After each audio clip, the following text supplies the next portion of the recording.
മാസപ്പടി കേസിൽ CBI അന്വേഷണം ആവശ്യപ്പെട്ടുള്ള ഹർജി ഇന്ന് ഹൈക്കോടതി പരിഗണിക്കും. ചീഫ് ജസ്റ്റിസ് അധ്യക്ഷനായ ബെഞ്ചാണ് മാധ്യമപ്രവർത്തകനായ MR അജയന്റെ ഹർജി പരിഗണിക്കുന്നത്.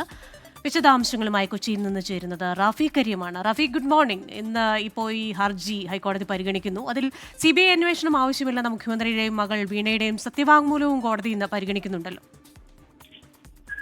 Good morning Christina. തീർച്ചയായും CBI അന്വേഷണം ആവശ്യപ്പെട്ടുള്ള ഹർജിയാണ് ഇന്ന് ചീഫ് ജസ്റ്റിസ് അധ്യക്ഷനായ ബെഞ്ച് പരിഗണിക്കുന്നത്. ഈ ഹർജിയിൽ പ്രധാനമായും പറയുന്നത് CMRLും ഒപ്പം തന്നെ വീണ വിജയന്റെ സ്ഥാപനവുമായി നടത്തിയ ഇടപാടുകളിൽ അന്വേഷണം വേണമെന്നുള്ളതാണ്. ഈ ഇടപാടിന് മുഖ്യമന്ത്രിയുടെ മകൾ എന്ന പ്രിവിലേജ് ഉപയോഗിച്ചിട്ടുണ്ട് എന്നുള്ളതാണ് ഹർജിയിലെ പ്രധാനമായും പറയുന്നത്.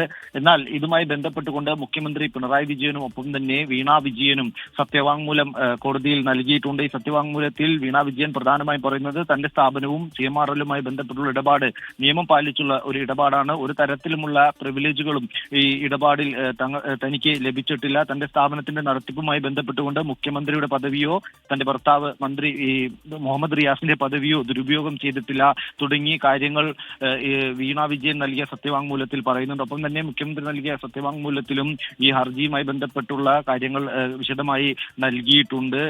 ഒപ്പം ഈ ഹർജി അതിന്റെ സാധ്യത പരിശോധിക്കണമെന്ന ആവശ്യവും എതിർകക്ഷികൾ ഉന്നയിച്ചിട്ടുണ്ട്. എന്തായാലും ഈ ഹർജി ഇന്ന് കോടതി പരിഗണിക്കുമ്പോൾ വളരെ പ്രധാനപ്പെട്ട കാര്യമാണ് ഉള്ളത്. കാരണം ഏതെങ്കിലും തരത്തിലുള്ള പരാമർശം കോടതിയിൽ നിന്നുണ്ടായാൽ അത് ഈ എതിർഭാഗത്തിനെതിരെ ഉണ്ടായാൽ പോലും അത് വലിയ രാഷ്ട്രീയ വിവാദമായി മാറുന്ന ഒരു സാഹചര്യം ഉണ്ടാകും. കാരണം CMRLുമായി ബന്ധപ്പെട്ടു വീണ വിജയന്റെ സ്ഥാപനവുമായി നടത്തിയ ഇടപാടുകൾ നേരത്തെ തന്നെ രാഷ്ട്രീയ നേതൃത്വത്തിൽ നിന്ന് വലിയ വിമർശനവും ആരോപണങ്ങളും ഉയർന്നിരുന്നു.